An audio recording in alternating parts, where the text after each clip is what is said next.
Hi అండి. ఎలా ఉన్నారు అందరూ? నేనైతే చాలా బాగున్నాను. ఫస్ట్ అయితే ఈ వీడియోలో ఈ ఇయర్ రింగ్స్ ఎలా మేక్ చేసుకోవాలి అన్నదైతే చూపిస్తాను. చాలా సింపుల్గా ఈజీగా అయిపోతుంది. మనకి మహా అంటే ఒక 20 మినిట్స్ పట్టచ్చు అంతే. అది కూడా గమ్ ఆరడానికి పడుతుంది అంతే. అంత టైము లేకపోతే అంత టైం కూడా పట్టదు. మోస్ట్లీ ఒక 10 మినిట్స్లోనే అయిపోతుంది. అంత సింపుల్గా ఉంటుంది. అంటారు కదా 5 మినిట్స్ క్రాఫ్ట్, అలాగనమాట. 10 మినిట్స్ క్రాఫ్ట్ అనుకోండి. ఇది చాలా ఈజీగా సింపుల్గా చాలా తక్కువ ఐటమ్స్ తోటి అయిపోతుంది.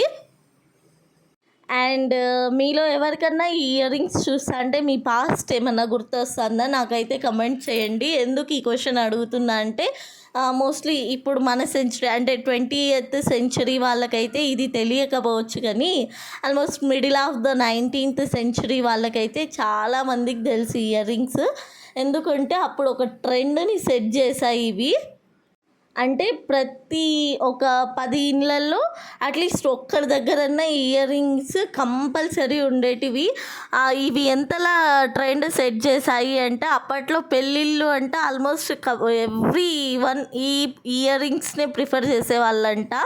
అంత బాగుండేటివి. నాకు కూడా చాలా ఇష్టం ఈ ఇయర్ రింగ్స్ అంటే. సో అందుకనే నా దగ్గర ఉన్న మెటీరియల్తో ట్రై చేస్తున్నా. అట్లీస్ట్ 50% అన్నా మ్యాచ్ అవుతుంది అని అనుకుంటూ ట్రై చేసా. బట్ చాలా బ్యూటిఫుల్గా వచ్చాయి. అండ్ ఇందులో ఏంటంటే వెరైటీ ఓన్లీ స్టడ్గా కావాలన్నా పెట్టుకోవచ్చు, లేదంటే ఇప్పుడు ఈ రెక్టాంగిల్ షేప్లో చేస్తున్నాను కదా, దీన్ని అటాచ్ చేసి పెట్టుకోవచ్చు. అంటే రిమూవబుల్ అనమాట. దీన్ని కావాలంటే తీసేయచ్చు, లేదు అంటే కన్నా ఉంచుకొని అలానే పెట్టుకోవచ్చు అనమాట. 2 విధాలుగా అయితే మనం ఈ ఇయర్ రింగ్స్ని స్టైల్ చేయొచ్చు. నాకైతే చాలా బాగా నచ్చాయి. మీకు ఎలా అనిపించింది అన్నది కూడా కమెంట్ చేయండి. చాలా సింపుల్గా ఈజీగా అయిపోతుంది. అండ్ మేకింగ్ వచ్చేవరకు ఇక్కడ నేను స్టోన్ చైన్ తీసుకున్నాను.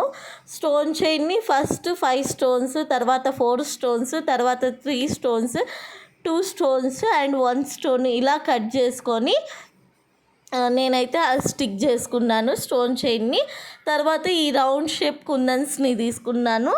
ఇవి వచ్చి మనకి వెరీ స్మాల్ సైజ్ కుందన్స్, అంటే 2 mm కన్నా కూడా ఇంకా చిన్న సైజ్ అనమాట. సో వాటితోటి ఇలా చేసుకున్నాను. అండ్ దీనికి వచ్చి నేను క్యాన్ తీసుకున్నాను. వైట్ క్యాన్ తీసుకొని కట్ చేసుకుంటున్నాను.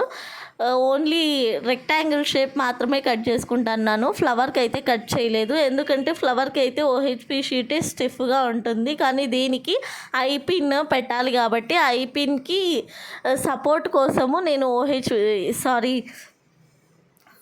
ఇది క్యాన్ కట్ చేసుకొని వెనకాల బ్యాలెన్స్డ్గా పెడుతున్నా అనమాట. చూడండి, అంతే సింపుల్, చాలా ఈజీగా అయిపోయింది. చాలా తక్కువ టైము తక్కువ మెటీరియల్తో అయితే అయిపోయింది. అండ్ ఈరోజు ఒక అప్డేట్ అయితే ఇద్దాం అనుకుంటున్నా. అది ఏంటి అంటే ఓ అమ్మ కథ అనే సిరీస్ స్టార్ట్ చేస్తున్నా. ఎక్కువ సిరీస్ ఏం కాదు, చాలా తక్కువ ఉంటాయి ఎపిసోడ్స్. మోస్ట్లీ ఒక 10 ఎపిసోడ్స్ రావచ్చు అంతే.